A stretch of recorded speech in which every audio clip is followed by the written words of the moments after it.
way of training? And once you explain that, can you do pretty much the same thing that the Hogan did? Kind of explain what got you into the business and who helped you to get started in there. But I'm interested to know myself, you know, how in the hell you get to look like that? You jack, bro. Man, this is coming from somebody who's twice my size. Man, I'm trying to get like you, brother, man. You see those arms right there? Well, all you gotta do is get fat, bald-headed, black, and ugly. You look just like me. Well, I'm halfway there. Yeah, Monty and the Pharaoh, #1 wrestling podcast. Yeah, when it comes to podcasts, they are the cream, the crop. Yeah, dig it?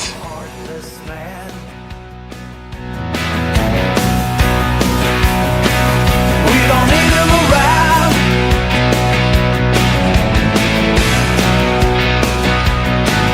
For you know he's on the road.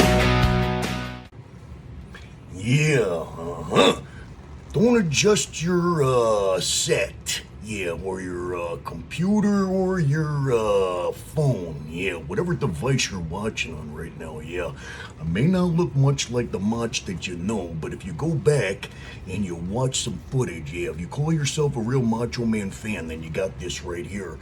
And what you'll see is some of Macho Man's first promos. And at that time, in the beginning of his career, he had blondish hair. He was doing a different type of look. And you'll see a look very similar to this one, yeah. So the reason why is because every time that I come on here, on every Monday, yeah, I'm going to have a different look. And I'm going to be taking you down memory lane. Alright, so the first thing you got to do is check this out so you know that I'm telling you the truth, yeah. Now, speaking of memory lane, yeah, what we're going to do is we're going to go down memory lane, blast from the past, and I'm going to show you some of my memorabilia on how I became Macho Man. But I'm going to take you way back before that. Way back. I'm talking time distortion. Yeah, space is the place way back in time. Alright? And what I got here is a box full of memorabilia over the years, man. Souvenirs. If you hear any weird noises, that's Daisy. That's my dog. She's a little bit of a spotlight hog, you know. She's hot dogging and trying to steal the spotlight. So she's gonna make sounds like that to try to get my attention. She doesn't like it when I don't pay attention. Typical, right? So here's what we're gonna do. I'm gonna tell you a little story about how I became a wrestling fan, first of all.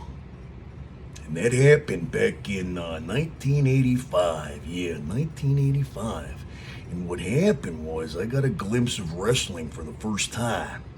And it happened to be WrestleMania 1, so Macho Man wasn't even on the video scope at that time. But when I found him later on, I was hooked like that. And I knew that I wanted to be a wrestler. Yeah, from the minute I watched wrestling, I knew. I finally figured out my destiny, yeah. So I'm going to take you down memory lane a little bit here. I'm going to go through this box and I'm going to find some things to take you down the road of when I was a wrestling fan first.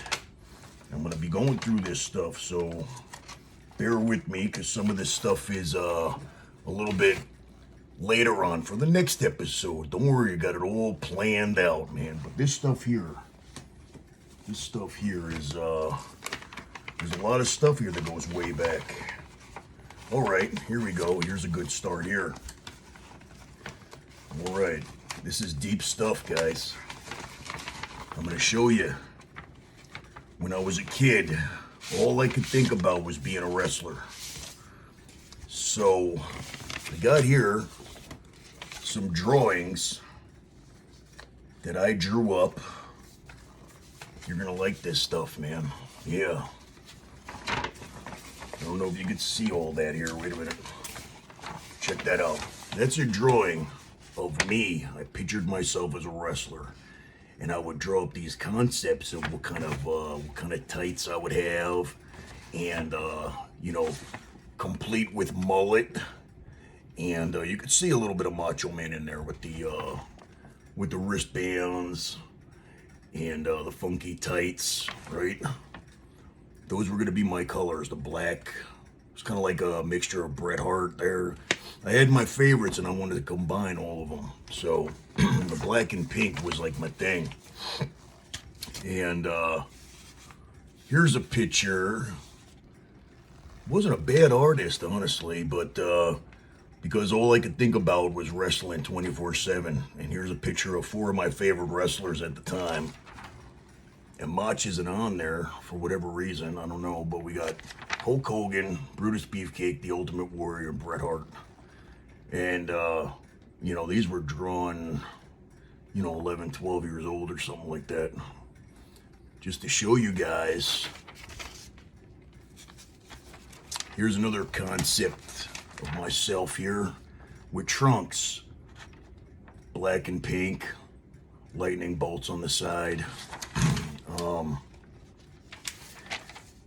With notes on the side of, see, wrestling trunks with lightning bolts, knee pads to match the lightning bolts. I had it all planned out, You know what I'm saying? I was visualizing, but I was also manifesting.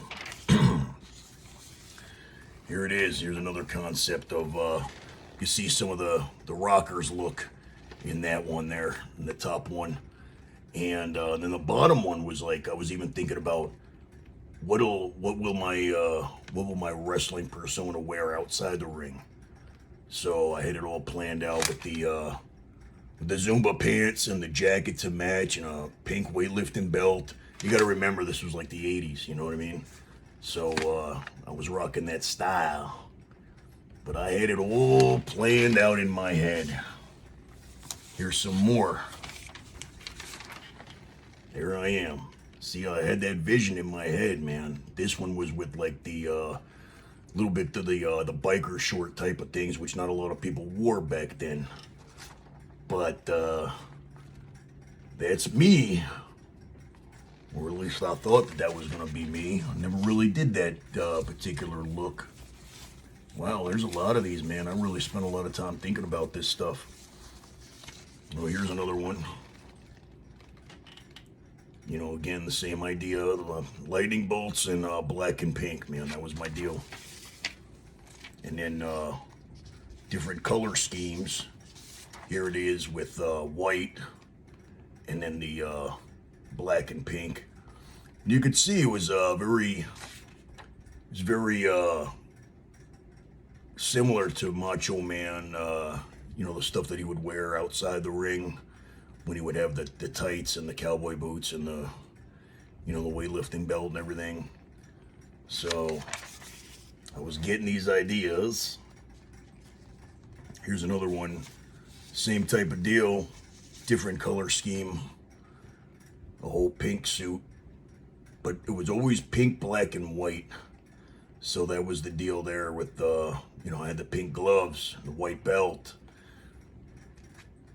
Man, this would have been a cool gimmick. I don't know, I didn't stick to that when I became a wrestler, which I'll get into later on. I was actually a wrestler, and we'll get into that. But here's another black and white idea. Same deal. Here I am, changed it up a little bit here.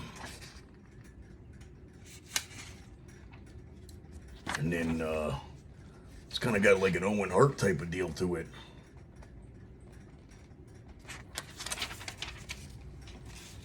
Don't worry, the list goes on. I guess I gave myself Muscle Man Mark Ward. Mark Ward is my real name. You won't hear that too often, so you heard it here. Yeah. Ah, look at this. See that right there? A student. This was something that I wrote for school back in the day. Why I Like Wrestling by Mark Ward. You want me to read it to you? I know you do, so I'm going to read it. I like wrestling for many different reasons. The first reason would be is for as long as I could remember, I wanted to be famous. I wanted to be an actor, but I can't act. I wanted to be a famous rock singer, but I can't sing. One thing I know for a fact that I could do well is wrestle, which I had no idea. I had no reason to believe that at all. Turns out I wasn't very good at that either, but I didn't know. I also like to work out and get big. Yeah, that I knew. You have to be big to wrestle. That used to be true. So, if I worked out and got to be huge, it would be, what did I write here? Oh, it would be wasted doing anything else. Another reason would be the money. Once again, didn't know. I love money almost as much as wrestling itself. I don't ever remember that being true of being so big on having money because I don't have any, so I must have not have been too serious about it. Wrestlers make almost $1 million a year. I don't know where I did my information. There was no internet back then, but that is not true, especially if you're starting out on the indies. And even if you make it to the big time, not everybody's making $1 million, believe me. Now remember, I'm a kid, and I write, the third reason would be the girls. Young wrestlers get the most girls. They love big, rich, famous men. I can't believe I wrote this. I will be all three one day. Other than that, I couldn't tell you why I like wrestling so much. I just do. It's just me. What else can I possibly say? And then you got, says here, I love action, I love adventure, I love excitement, I love wrestling. Get it? And there's a picture of a wrestling ring on the bottom there. Man. All right, back to some pictures here. I don't think I showed you this one yet, but you probably saw one very similar. I don't know what's up with my tan there. I'm looking kind of pink. Let's see. Here we go. This proves that I was a Macho Man fan. Here we go, and this was drawn in 1987. I have a date on here. I wrote a date, and I think this was after seeing Macho Man live, because it says down here, Randy Savage versus Honky Tonk Man. And the first time I ever went to Madison Square Garden, it was Macho Man and Honky Tonk Man in an Intercontinental title match. And I had such a good time that I drew this picture. Little did I know that I would become the #1 Macho Man impersonator, past, present, future, yeah. Little did I know that I'd be, well, I knew that I was going to be a wrestler. That part I knew. Didn't know what was coming after because I didn't think there would be an after, you know. But, things happen. And I'm glad that I ended up where I ended up. And here's something that my brother drew. He was a very good artist. So he drew this picture of me, and it says Mark in the WWF. And my catchphrase was, just a little crazy. I don't know, he gave that to me. I guess that was my, guess he thought I was a little crazy. I am, what can I say? All right, let's see. I want to continue taking you guys down memory lane of before. I got some stuff here from when I was a wrestler. But I want to take you down before I was a wrestler, like fan type stuff. These are just some newspaper articles. It didn't have nothing to do with me. I got the, I don't know, I saved this stuff, the New York Post, the death of Owen Hart. This was a newspaper in Texas that about the fan access. It was WrestleMania 17, and I was there in attendance. So this stuff here is just fan memorabilia that I had saved. Trying to find the good stuff, the old stuff. I think there's more stuff here about when I was wrestling. Some of my old stuff. So I'm gonna try to find the other stuff. I'm gonna take this jacket off, man. I proved my point as to the look that I was going for, but it is very hot to be wearing a very heavy leather jacket. Plus now I get to show off the guns, yeah. And everybody at home wants to see that. Look at that right there. Yeah. All right. Let's see. There is a lot of stuff here, guys. I saved a lot of the things, man. I'm like a memorabilia hoarder right here. All right, here's some cool things here. All right, well, let's see. Still trying to go way back. I might be mixing a few things here and a few things here and there of when I was first starting out in wrestling. Hold on, guys. Dropping everything here. Hold on. I got so many things that's overflowing. Yeah. All right. Let's see. Try to take you down. Oh, wow. All right, you know what? We'll jump around a little bit because everything is kind of mixed in here. So here's what we'll do. Here's some fun stuff. Here is, talk about saving everything, man. Look at this. See what that says? WWF. And I think what I did was I wrote them a letter asking them about how to become a wrestler. This was 1993. Thank you for your interest in working with World Wrestling Federation and Titan Sports. Although your credentials are impressive and your background most interesting, we have no openings that are compatible with your experience at this present time. And it even says, even way back then, best luck in your future endeavors. Lisa P. Wolf, Director of Human Services. Or Resources. Whatever. I might have been asking about a regular job over there because I lived in New York and the headquarters was not far from me, which something, if I could find it, if it's in here, something very interesting to go along with that. I don't know if it's in this folder here. Yep.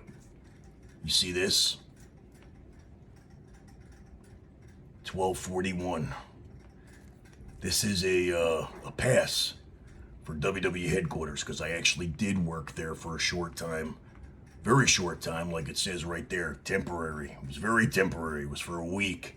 I got hired by a temp agency and I worked in fan services, which was entering fan mail into a database and doing something like that. And how that happened was I had a friend that worked at WWF headquarters, and he told me which temp agency that they went through to hire temps. So I went over there, submitted, did the whole thing, you know, application, what my skills are, and they would call me up and they'd say, oh, well, we have an opening over at this company, or we have, over at this company, that company.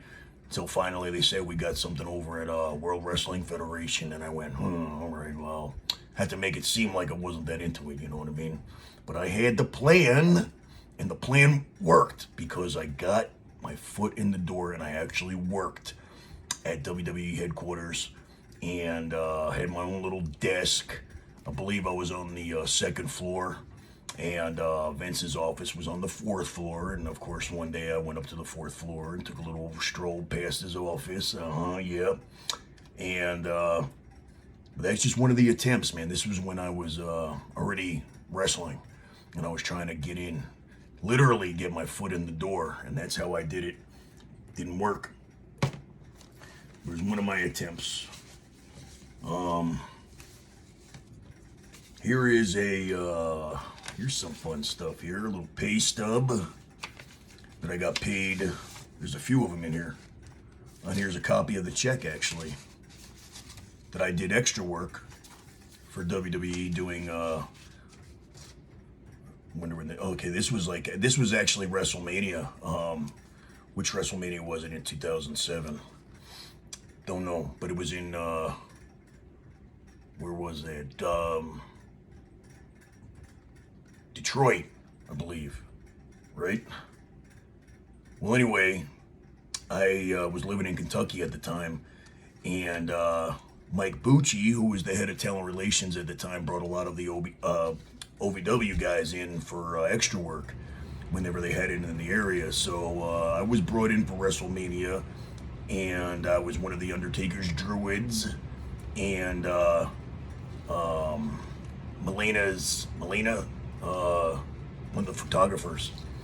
And if you go back and watch, you could actually see a quick glimpse of me with the camera with the flashes. And here's a paycheck for that. And has my old Kentucky address on it, man. Wow. So that's what this is. There's a couple of them because I worked a couple of enhancement talent, extra work type of deals. Why is this one 150 and the other one's 300? And they were ripping me off already.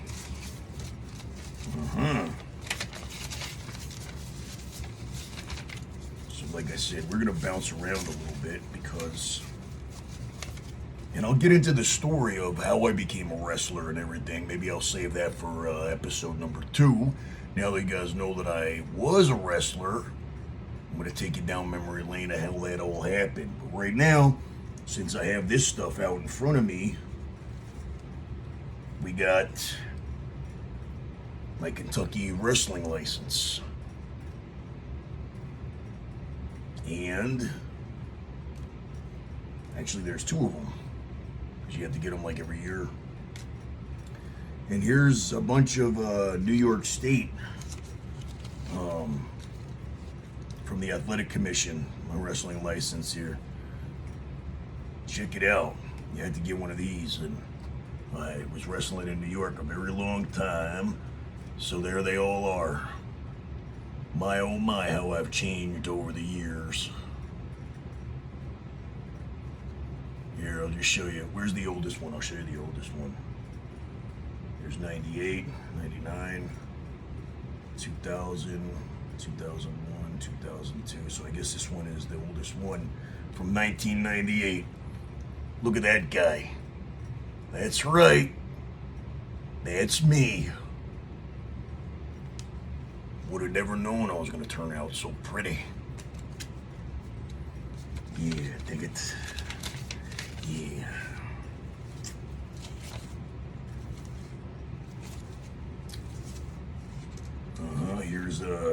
Here's the way I trademarked my wrestling name, Vic Divine.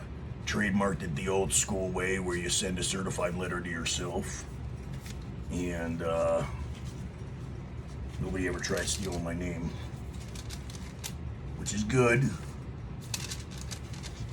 Let's see.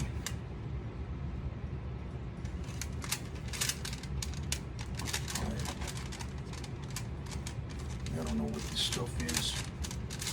Not important. I'm not going to show you everything because then we'll be here all day. But here you go. Can you see what this envelope says? Look at this. Another thing, before I was a wrestler and I was trying to figure out how to get in the door because there was no internet. That's why there's envelopes that have, regular mail. But there wasn't much of a way to find out information, and I wanted to be a wrestler. So I even talked to the people at WCW. What did I say? What did I have to say to them?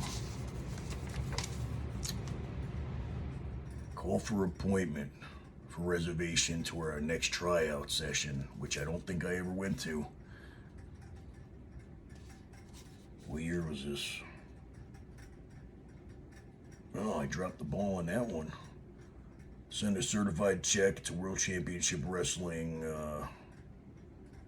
$250 for a tryout. Maybe that's why I didn't have any money. I don't know what year this was, but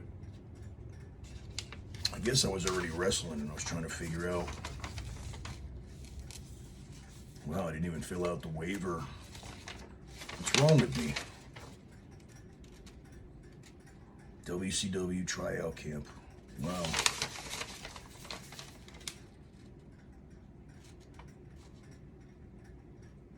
Who's this? Mike Wiener? Who? I don't know who that is.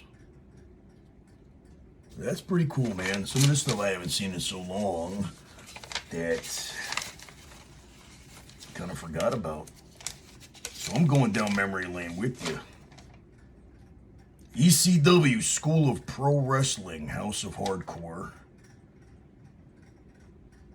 Long Island. Ask for Pete, I believe that's, how do you say his last name?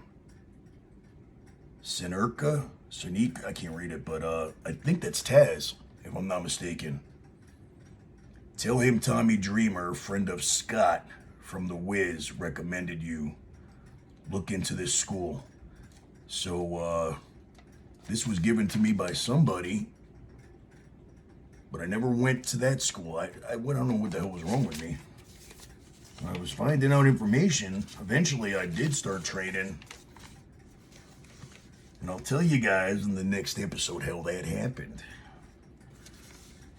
Now, here's a little booklet here. I'm not going to go through everything here, but this little booklet is when I was wrestling and I was like writing down every idea that came to my head. I would come up with like a spot, write it down. Certain moves I would get an idea for, and I'd write it down.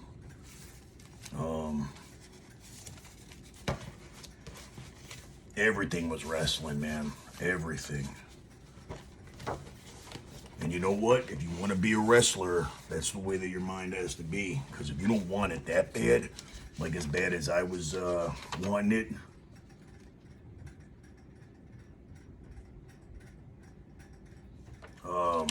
you ain't gonna make it, man. You gotta have it like an obsession. This ain't something that you just say, let me try that. You gotta really want it. Let's see if there's anything in here.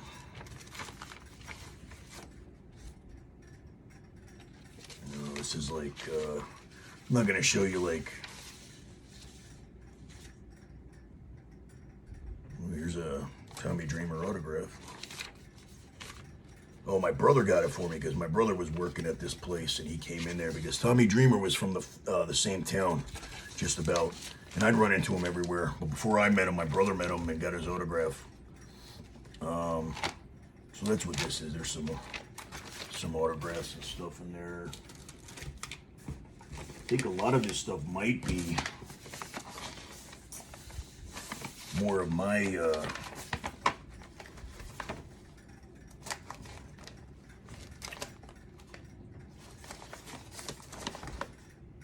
oh yeah, here's some flyers and stuff with my name on them. Some that they always spelled my name wrong. I'll show you guys the cool ones, like with my picture on them and stuff like that. I'm gonna show you all of them.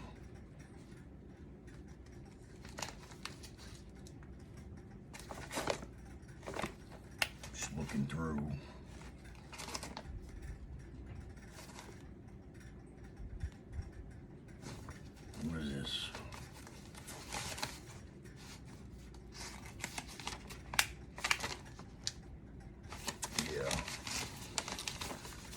that's just like, yeah, this stuff is more like wrestling information. All right. Boring. Let's see. Bunch of DVDs. I'd like to go through all these, man. Wow. Here's a DVD of, I guess this must be like my, my greatest hits or something. Because that's me. That's right. See that? I was a wrestler. Looked like a wrestler. Was a wrestler. You understand what I'm saying? Don't get me started on that subject, because that'll be somewhere down the line. Believe me, I'm going to talk about today's wrestling.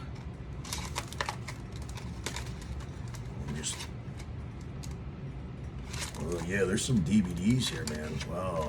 I don't know what's on a lot of them, but should be good stuff because it's all about me. Yeah, my favorite subject. My favorite. Yeah, what is this? Wow. Alright, I'll have to go through these later. Uh-huh. You want to talk about being old? Alright, look, a VHS. Some of you have never even seen one of these. It's the best of Vic Divine. It's probably not a very long tape. Well, here it is. Well, actually, it is a long tape because here's all the contents of this tape. All of my, I think it's every match that I had access to. And there's some pretty cool stuff on here, man. One day I'm gonna have to give me a VCR and pop this thing in. But there was a match. Wow, there's some OVW stuff on here. There's wow, I didn't even remember. Oh my god. Vic Divine versus Jim Powers in 2007. Wait a minute, that's not 2007. It's supposed to be 97. Or no, it was 2007. I came back to New York. That's right. Wow. Maybe one day I'll have to do an episode where I show some of my matches, man, that I don't even remember. Wow, man. Unbelievable. I know there's a match on there. There was a TNA dark match from 2003 when TNA wasn't even like, it was just pay-per-views, and we had a dark match. It was me and my buddy Johnny Thunder, and we had a tag match, and we got that on tape. Ah, here we go. Okay, wait a minute. Alright, it looks like most of this stuff is going to be, because I didn't save that many things that were like fan related or before I was a wrestler, except for like the pictures and stuff that I showed you, the drawings, and the letters and stuff like that. So we are going to jump in to some of the things from early in my wrestling career.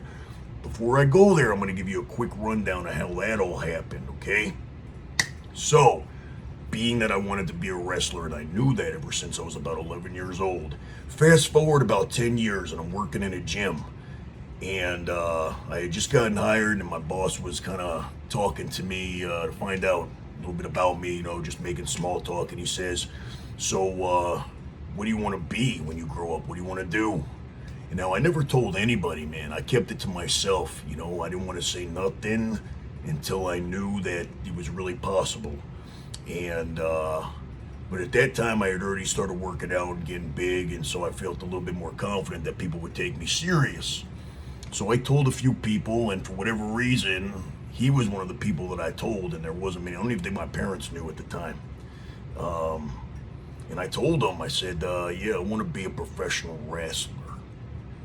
And the next words out of his mouth changed my life, man, because he said to me, there's a guy who works out here. I'll introduce you to him. Who's a wrestler. And I'm thinking, wow, who is it? You know, like I only knew of WWE and I knew of ECW. I didn't know about the Indies, man. You know, because it was still no internet back then. There was no way. I didn't know. Um, so it turns out he did do some ECW stuff, but I didn't know who he was. But I was introduced to him, and he went by the name of Shark Attack Kid, and his name was Vinny Magnetti. And I went up to him, man, and I just, said, hey, no, you don't know me, but I hear you're a wrestler, and I've always wanted to be a wrestler, and I don't know if you train people, but I'd really like you to train me. And for whatever reason, man, he believed in me and saw the passion in my eyes and knew that I was serious, and he said, yeah, okay, man, and I remember it was like the next week we went down to where he was training at the time. He was training down in Long Island, and he was training at Mikey Whipwreck's school, or not a school, it was like a garage with a ring in it, where they were trained. And I didn't know who Mikey Whipwreck was, but I knew that it was there, and there was other wrestlers there, and so we get there, and the ring is taken apart. So I'm all excited about getting in the ring for the first time, even just touching the ring. Never been that close. I'm going to be in an actually wrestling, man. I'm like excited. And I guess the boards broke or something like that, and they had the ring taken apart. So there was my first wrestling session. We found another place that was in Brooklyn, and we started training there.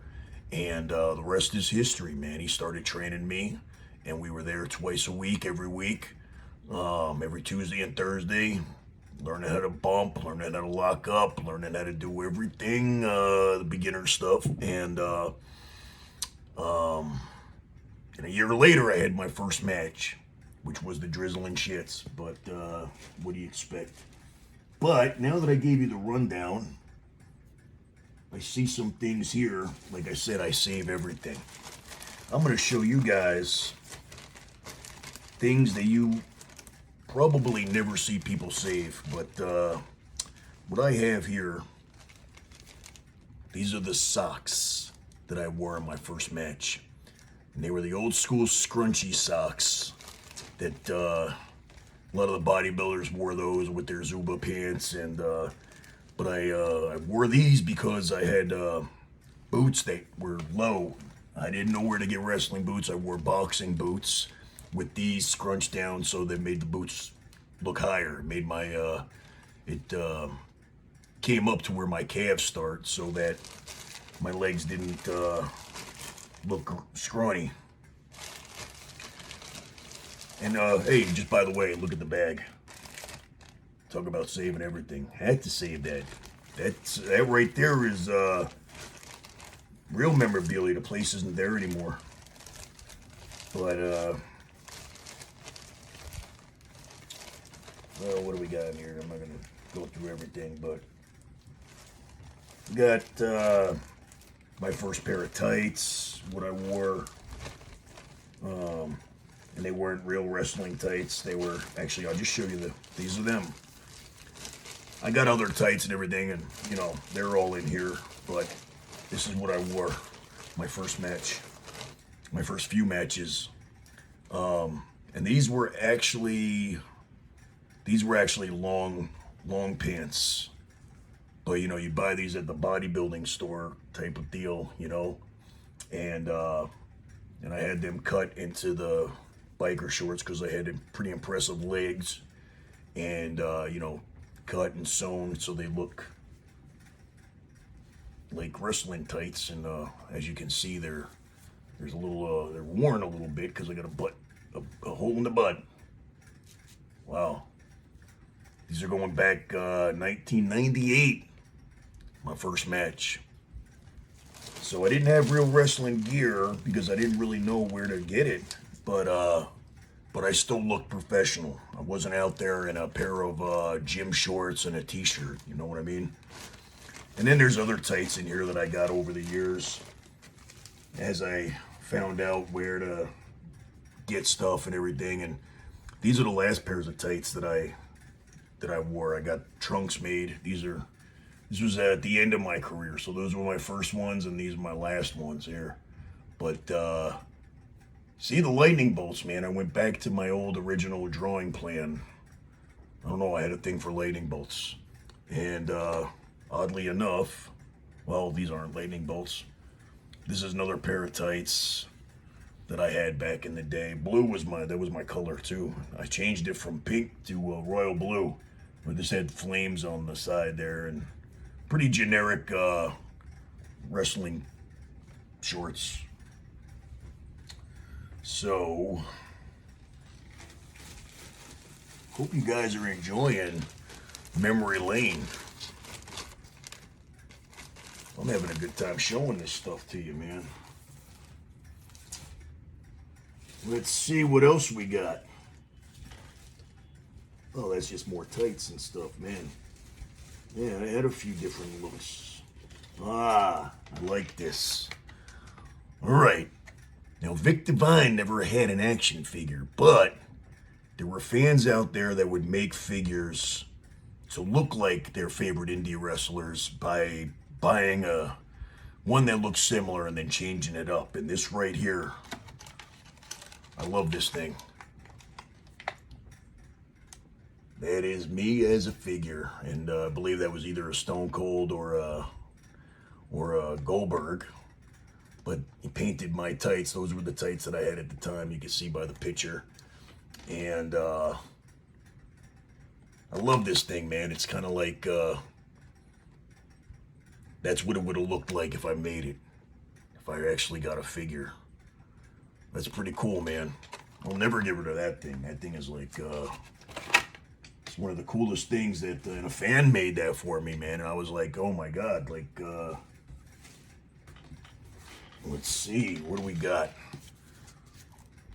Well, I'm not gonna take you through all this, but this is basically a photo album of some of me wrestling, some action photos, and some still shots.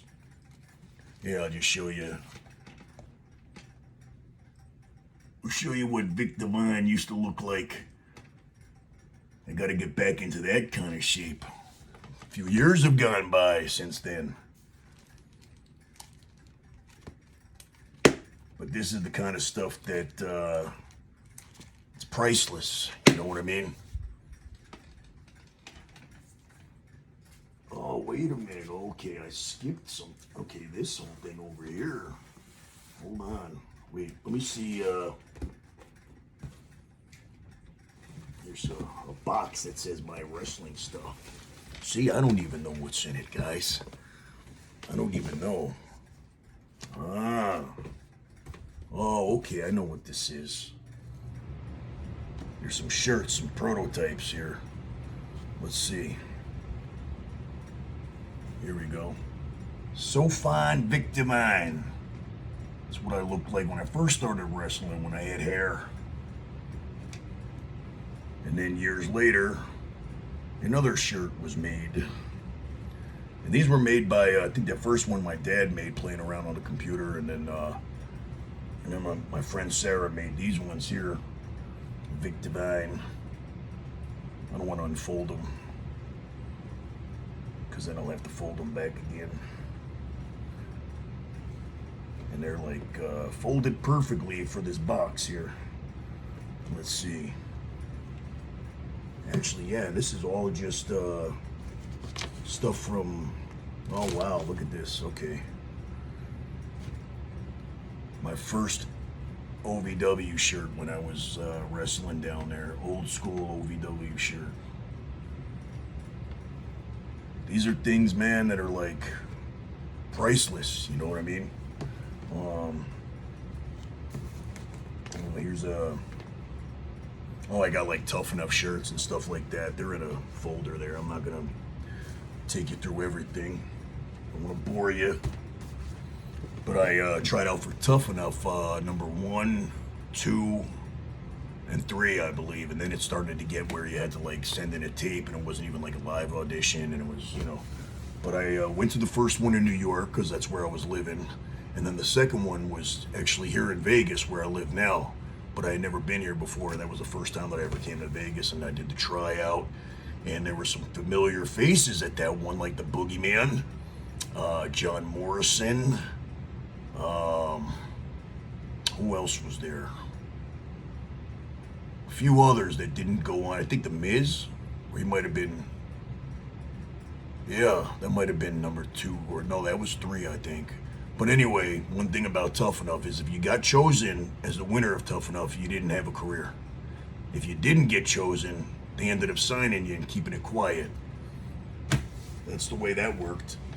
A lot of guys. You remember Matt Morgan? Tough Enough 3, was it? Little secret about that. I'm gonna let the cat out of the bag right now. Things that I happen to know because of who I am. But, 7-foot tall guy, and they had him on the Tough Enough show, but they had already signed him. So that whole thing where he got hurt on the beach or whatever like that, that was a complete work. And he actually, they wanted to pull him off the show because they wanted to just start training him. And they had him already working. Already signed. All right. I don't know how we're doing on time, but I'm going to keep going, man, because I'm enjoying it. Yeah. Hopefully you work too. Otherwise, I'm being real selfish here. Oh, man. Got all this stuff in an envelope and everything's falling out. All right, these are just pictures of like events and stuff that I went to when I was a fan. Photographs and stuff. There's a few photographs there's a few of me, wrestling pictures of me and everything. But I'll take you through the interesting stuff here. Let me see. I believe. Let's see. Interesting, like like this. See the shorts and the boots? That's my I wasn't wearing my was wearing those socks in that picture. It couldn't have been my first match. But it was right there in the beginning because I was wearing those shorts, and that was after the match. Might have been my second match. But you could see I wasn't happy. I was very disappointed because it didn't go well. But how well can a first match go?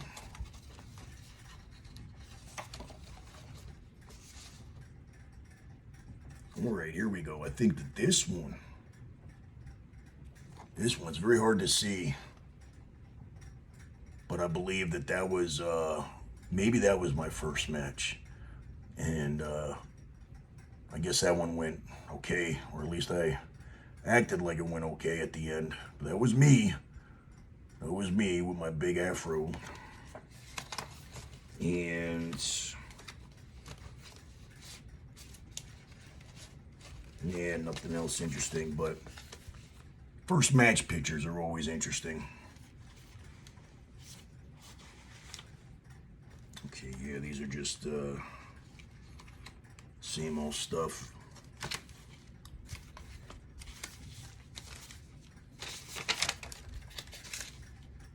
Yeah. Let's go past the photographs here, because these are all pretty much nothing that you ain't seen already. But this stuff here now, here we go. Here is a newspaper article in my hometown of Westchester. I lived in Harrison, and you can see here that I was in the newspaper as a local hero, local wrestler. I don't even know what it says, but Harrison's so fine, Vic Divine gets fired up on Heat.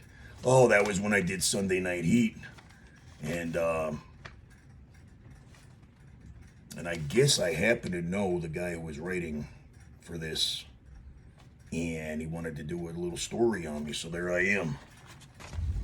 So that was pretty cool, being in the newspaper as a local, local guy that.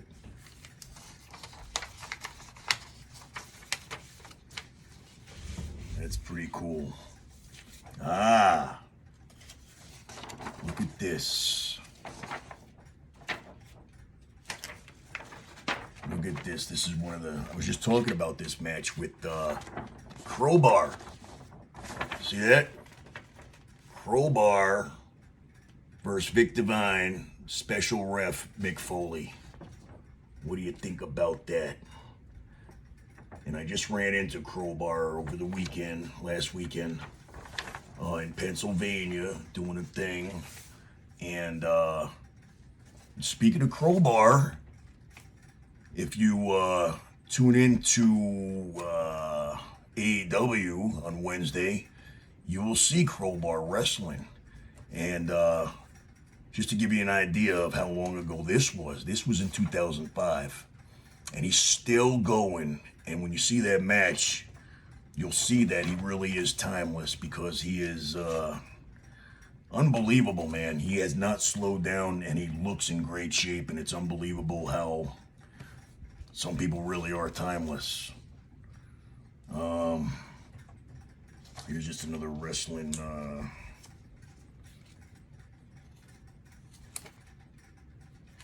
gonna try to find the ones that I'm featured on here. I got other.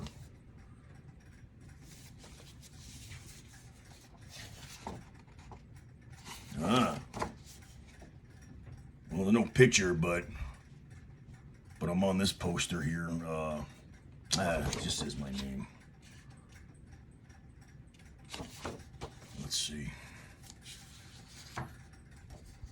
Wow, look at this. Interesting. 2003 Feud of the Year from ECPW. Andrew Anderson versus Vic Divine. Andrew Anderson used to be good friends with him. This is the feud of 2003. Yeah. Keep being the way you are, and there's going to be a feud of, 2021. But that, I'm not saying nothing.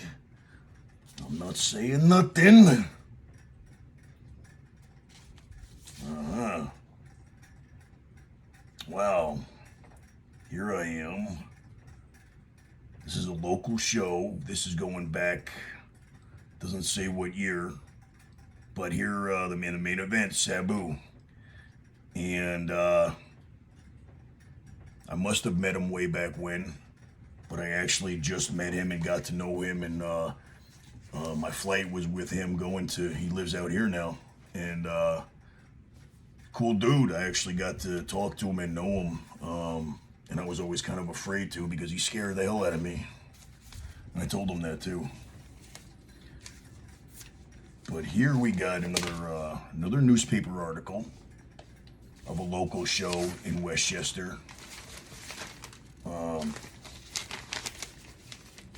guess that I was the hometown boy, There I am.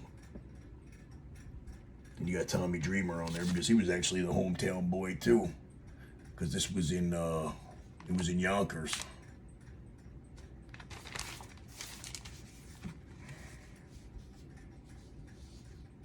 It's funny that you look through some of these flyers from so long ago, and a lot of these guys are no longer with us, and some of them have gone on to big time. Let's see. And some of the guys, like, I got to know years later. I was on shows with them and had no idea who they were, or, never really talked to them.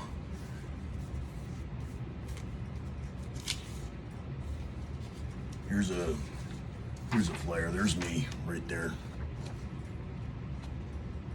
See that right there where my finger is? That's me.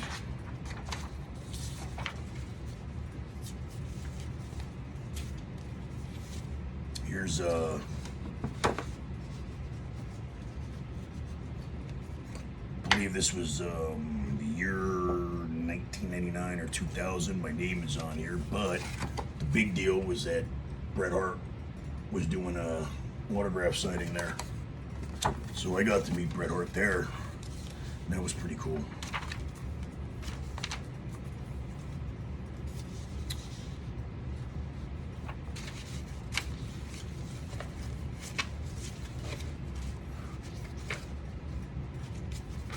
I'm just peeking through, trying to find the interesting stuff for you.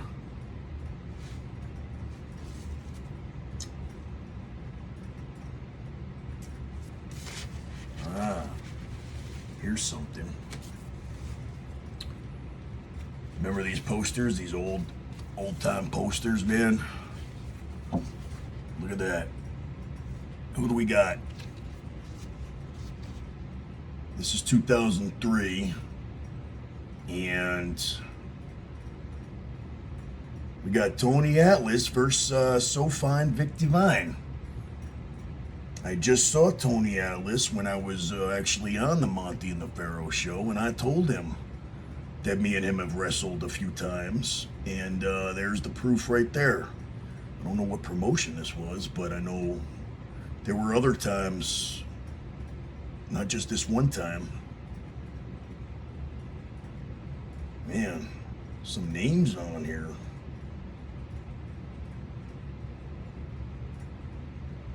Nice. But there you go. There you go, Tony. There you go, man. There's proof right there. See it? Vic Divine versus Tony Atlas, 2003. And I do have, I probably have a picture of us wrestling somewhere in that collection. That's about it of this stuff here, and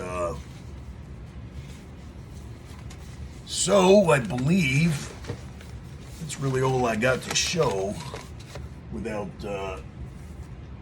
getting too deep into everything of things that you don't really need to see that are just fan type stuff. But there's the story, man. That is the story of Vic Divine. And I believe in the next episode what we'll talk about is how I went from being Vic Divine to being Motch. Oh, man. So we're going to continue starting from the very beginning, and each episode we're going to keep on going. Yeah, keep on going down the road. Yeah, but don't be hypnotized. Yeah, you know what I'm saying? So the next time you see me, I'm going to be a different version of Motch going down the road. You understand what I'm saying? So as you see me, I'm going to be progressively getting to the different looks that you're more familiar with. Yeah. So until then, I'm going to see you real soon. Yeah, dig it?